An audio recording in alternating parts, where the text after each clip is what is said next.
Wonderful day to all. So once again, we have a short discussion of our lesson.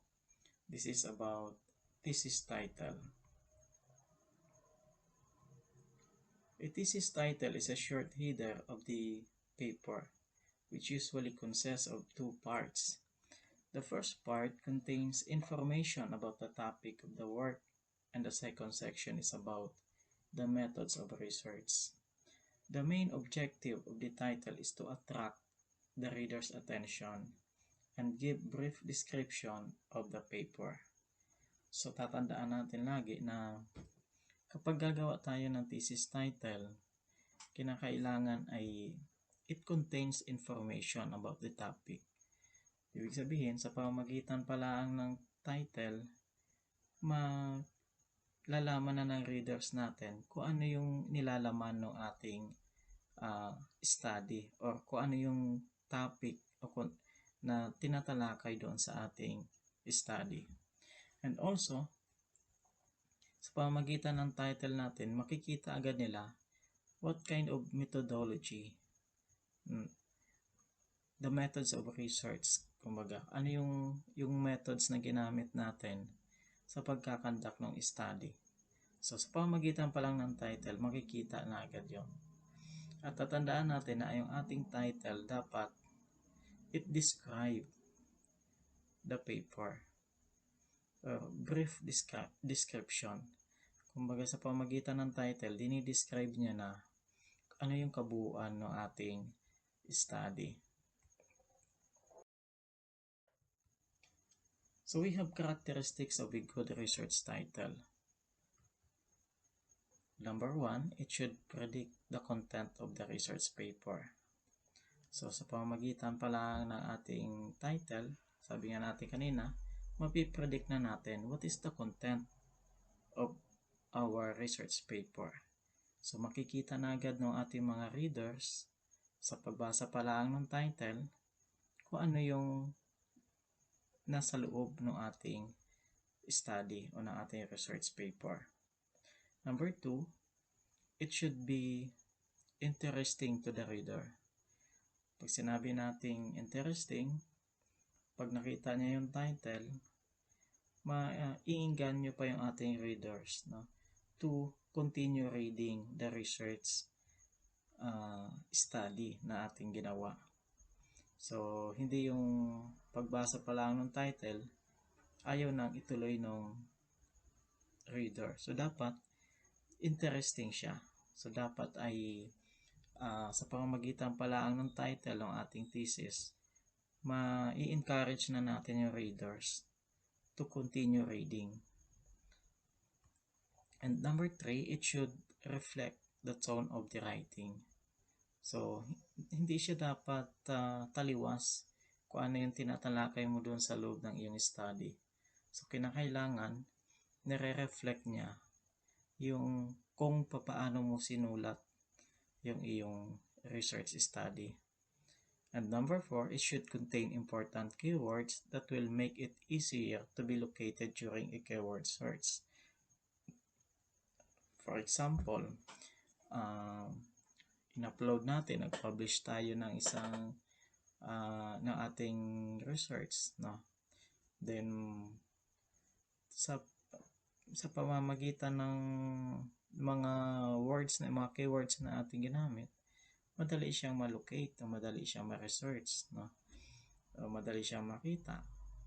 Then isa pa din sa kagandahan nun, halimbawa, yung ating yung panaghahanap ng mga reading materials, no? So, kinakailangan searchable na yung ating mga ilalagay na mga words doon sa ating research title o doon sa ating thesis title. So, ito yung isang sample, no? Let's say, ito yung ating mga characteristics ng ating thesis title.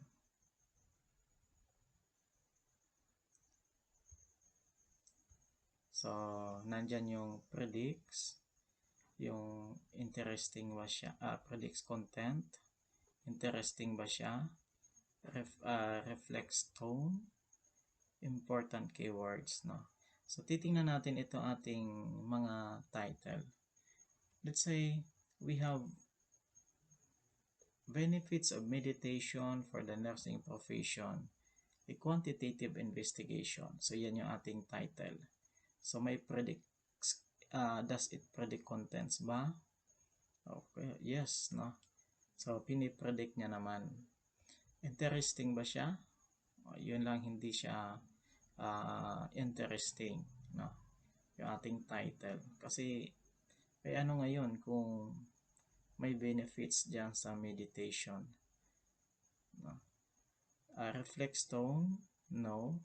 Important keywords? Yes. So, naandyan naman yung quantitative investigation, naandyan naman ang nursing profession, no? So, kumbaga ay madali siyang searchable naman ang mga yan. So, hindi makikita natin doon sa unang title, hindi siya complete yung characteristics, yung apat na hinihingi ng ating thesis title. So, sa number 2 naman, ang title natin ay Why Mindful Nurses Make the Best Communicators. Does it predict content? No. Hindi natin ma-predict ano ba yung nilalaman, no? Pamagitan ng title na yan, ano ba yung nilalaman ng ating thesis kapag ganyan ang title. Interesting, of course, interesting siya kasi maisip mo why mindful nurses make the best communicators. Anong dahilan? Bakit siya best communicators? So, something interesting. Reflects tone? No, medyo.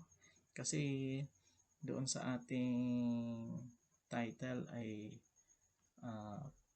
natutukoy natin kung ano yung gusto nating i-discuss dyan, no? Yung pagiging best communicators na mga mindful nurses. Important keywords. So, medyo wala siyang, hindi natin makikita yung mga important keywords dyan, no? So, hindi pa rin complete yung apat. Number 3, meditation gurus. Hindi siya nakapag-predict ng content. Hindi natin alam kung ano yung tatalakayin dyan. Nakalagay lang meditation gurus. Interesting ba siya? Yes. Kasi medyo pala isipan sa atin. Ano yung meditation gurus. So, medyo interesting. Then, reflex tone. Hindi siya nagpapakita ng reflex tone. Then, important keywords. Wala din siya gaano.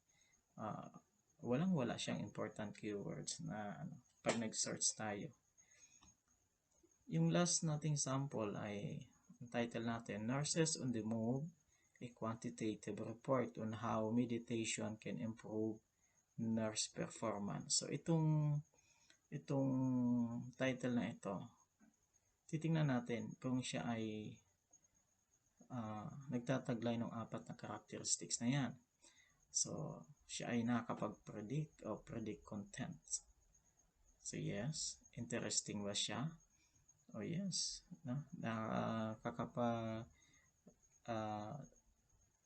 Bigay ng interest sa atin paano ba nai-improve yung performance ng ating mga nurses sa pamamagitan ng meditation. Then, reflex tone. So, alam na natin. Yes, yan ay sa patungkulan ang takbo ng write-ups ay patungkol sa mga reports, no, sa meditation, how to improve the nursing performance or the nurse performance. Then important keywords na andyan, na lahat ng mga important keywords.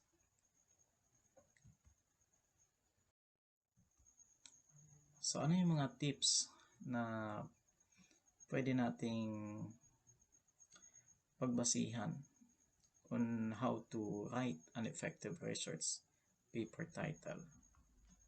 So, number 1, make sure your research title describes the topic, the method, the sample, and the result of your study.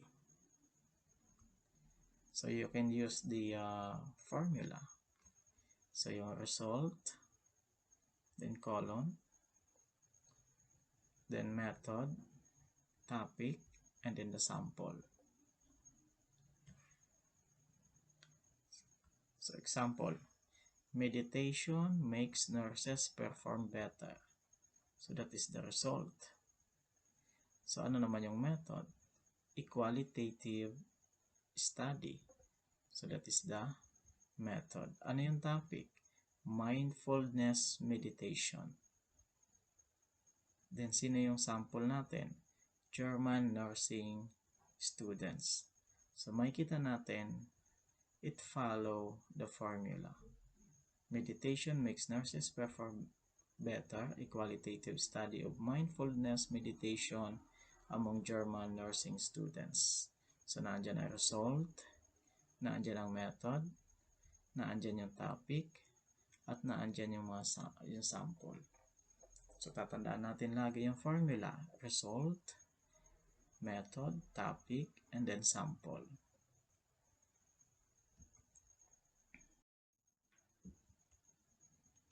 Number 2, avoid unnecessary words and jargons. Keep the title statement as concise as possible. You want a title that will be comprehensible even to people who are not experts in your field. So gagamit daw tayo ng mga unnecessary words, no? Baka gusto lang natin magpasikat, gagamit tayo ng mga malalalim na salita. So it should not be, no? Hindi siya dapat ginagawa doon sa ating mga thesis title. Kinakailangan yung mga words na gagamitin natin ay yung madaling maintindihan. Then avoid mga jargons. Ano ba yung sinatawag natin jargons? Halimbawa, ikaw ay doktor. Gagamit ka ng mga medical term. So, hindi siya maintindihan ng mga farmers. Hindi siya maintindihan ng mga lawyers. Hindi siya maintindihan ng mga engineers. Ang makakaintindi lang ay yung mga medical practitioners. So, yun ay jargons. Ngayon, kung ikaw halimbawa ay accountant, gagamit ka lang ng mga accounting terms. So, yun ay hindi sinasuggest kasi ikaw lang makakaintindi nun. Hindi siya maintindihan ng mga teacher na hindi naman nakapag-aral ng accounting. Hindi siya maintindihan ng mga office work mga office workers, halimbawa mga clerk, o hindi siya maintindihan ng mga nurse, no? So i-avoid natin yon. Yun ang ibig sabihin ng jargons, no? Kung halimbawa ay ang study natin ay patungkol sa science, so baka mga science terms natin ay hindi maintindihan ng ibang mga hindi expert doon sa ating area, no, sa ating expertise o sa ating field. So we have to avoid that, no, using unnecessary words and jargons. So kinakailangan ang title ay concise. Yung statement ng ating title is concise as possible. Comprehensible. So pag sinabing comprehensible, madali siyang maintindihan. Ano ba yung mga hindi dapat, no, na nakalagay sa ating thesis title?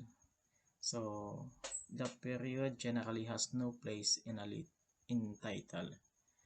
So dapat wala siyang period, walang tuldok. Even a declarative phrase can work without a period. Then likewise, any kind of dashes to separate title parts.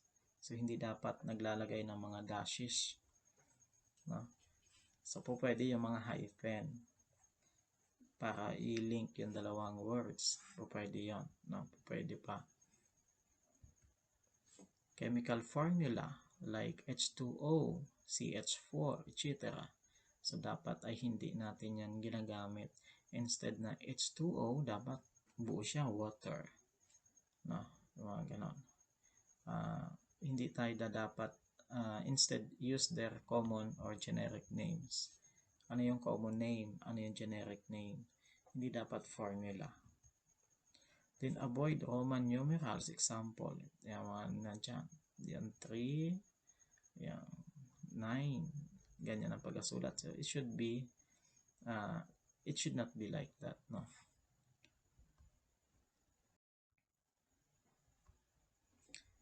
Semicolons as in ito, katulad niyan. So the colon, however, is very useful to make two-part titles. Kapag yung title natin ay parang dalawang pinagsamang title, po pwede yung semicolon. Pero pagka hindi, isang buo lang, we have to avoid using semicolon. Then the taxonomic hierarchy of species of plants, animals, fungi, etc. is not needed. So hindi na kinakailangan na lalagay dyan natin mga animal kingdom. So it should not be. Then abbreviations, except for RNA, DNA, which is standard now and widely known. So pero pagkaiba, hindi naman RNA, hindi DNA, so hindi dapat tayo gumagamit ng abbreviation doon sa ating thesis title. Initialisms and acronyms, no?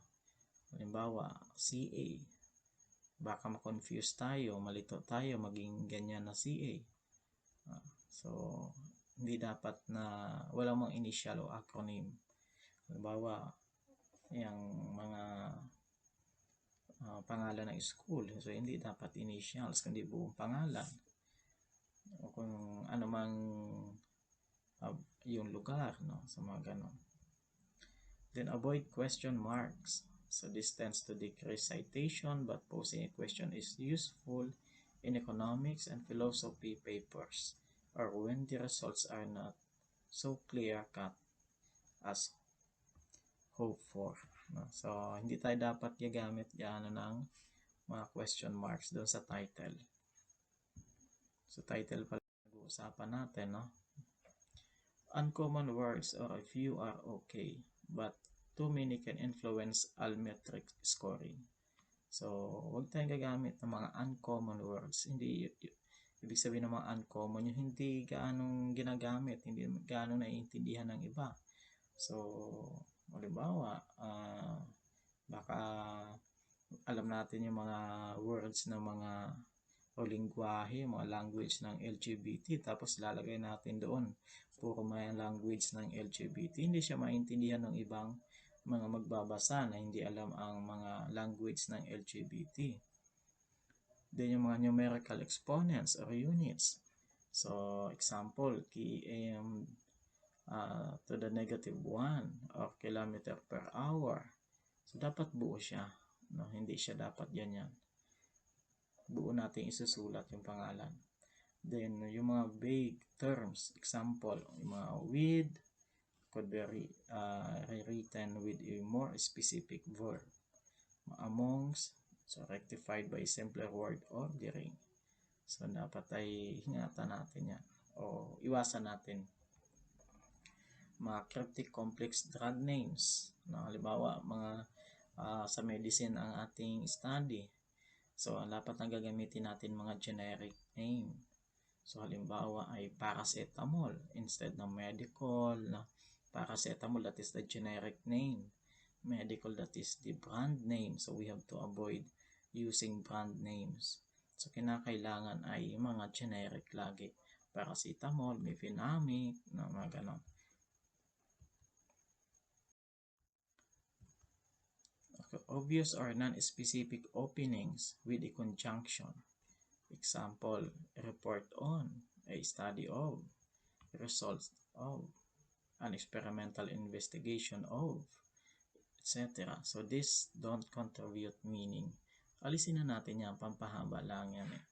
So hindi dapat tayo maglalagay ng ganyan. Then italics, unless it is used for the species names of studied organisms. Kasi kapag halimbawa mga sa scientific names, minsan ay ina-italize natin. Pero pag hindi naman siya kailangan, hindi naman scientific name, hindi naman species name, so hindi natin kinakailangan i-italics na. O huwag tayong gagamit ng italics. Shorten scientific names. Ipinapaikli natin yung coli. But write instead Escherichia coli. So, huwag natin tatanggalin yung buo natin siyang isusulat, no, kapag mga scientific names. Then, keep it short. Aim for 50 to 100 characters. So, kinakailangan yung isang buong title natin nasa 50 to 100 characters lang. But not more. Shorter titles are cited more often, or less than 13 words.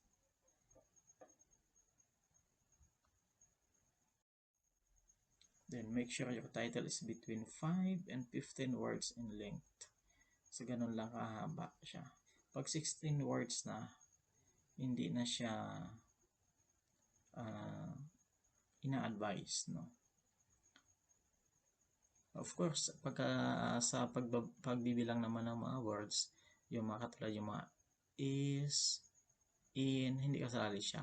So yung mga lang, itong ganito lang, length, diba? Make sure your title is between 5 and so ito 1, 2, 3, 4, hindi na yan sinasama. Yan, ganun. 5, something like that. Then if you are writing a title for a university assignment, halimbawa, gusto natin magpasa ng mga write-ups doon sa mga universities o sa mga publication, yung mga academic journal. So verify that your title conforms to the standards and requirements for that outlet. Kasi bawat institution, bawat mga publication na yan, meron silang sariling standard, and we have to be familiar with their standards so that we could follow that particular standard. For example, many journals require that titles fall under a character limit including spaces. So many universities require that titles take a very specific form, limiting your creativity. Kaya kung magbabasa tayo ng mga thesis, let's say, itong sa isang universities, iba din doon sa ibang universities ang style. So, depende yon sa kung anong institution. Kaya hindi natin pwedeng sabihin, ito kasi ganito sa university na ito, o ganito sa college na ito. So, dapat ganito ang iyong isusulat. Kung iba naman iba naman yung kanyang institution na pinapasukan. Then, okay, most importantly, use critical keywords in the title to increase the discoverability of your title.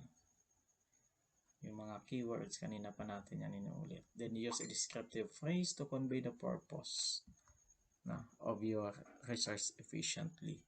So, kinakailangan yung mga gagamitin natin, yung mga phrases dyan ay nagdi-describe doon sa ating research talaga. Okay, thank you very much. So, yan yung ating short discussion about the thesis title. So, inaasahan natin na kahit paano ay makakagabuo na kayo ng isang thesis title at makakapagpasa na kayo. So, thank you very much.